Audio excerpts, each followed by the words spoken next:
Chapter 3 A Wise Lesson.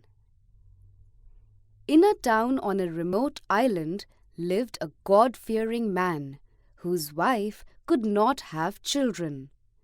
One day, however, she became pregnant, and her husband, rejoicing in his heart at the glad tidings, said, "You will give birth to a son, who will be the comfort of our souls and the delight of our hearts. I will educate him and bring him up well, and he shall inherit my good name and increase my renown." Thus spoke the happy potential father, but his wife replied, "You speak foolish words, for the future is unknown to you.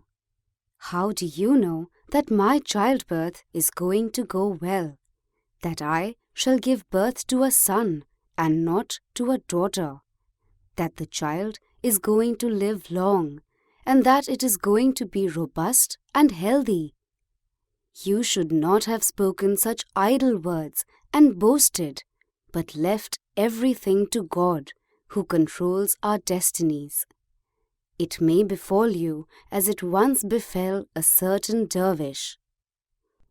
When her husband asked her what had happened to that dervish, she told him the following tale. There was once a dervish in the service of a king. The king used to give him a piece of cake and a bowl of honey daily. The dervish used to eat the cake and put the honey into a jar which he always carried upon his head. Honey, however, in those days was very expensive. One day the dervish, noticing that his jar was nearly full, thought of the high price his honey would fetch in the market. "I am going to sell my honey for a piece of gold and buy 10 sheep, all of which is going to give birth to lambs, so that in the course of 1 year, I am going to have 20 sheep.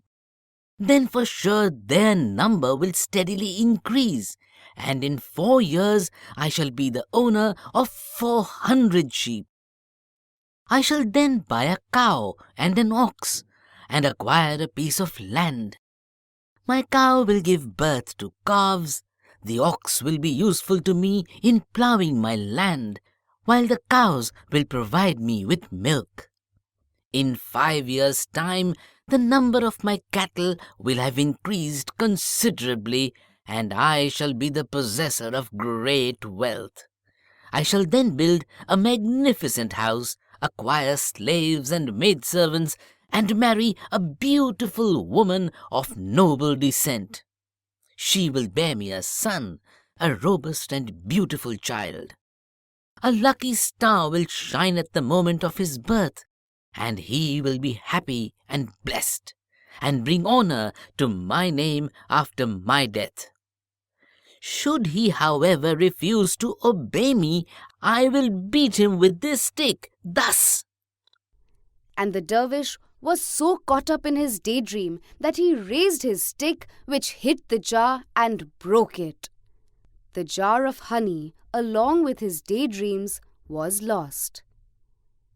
"I have told you the story," continued the wife of the pious man, "just to give you a lesson that it is not wise to speak of things that are uncertain.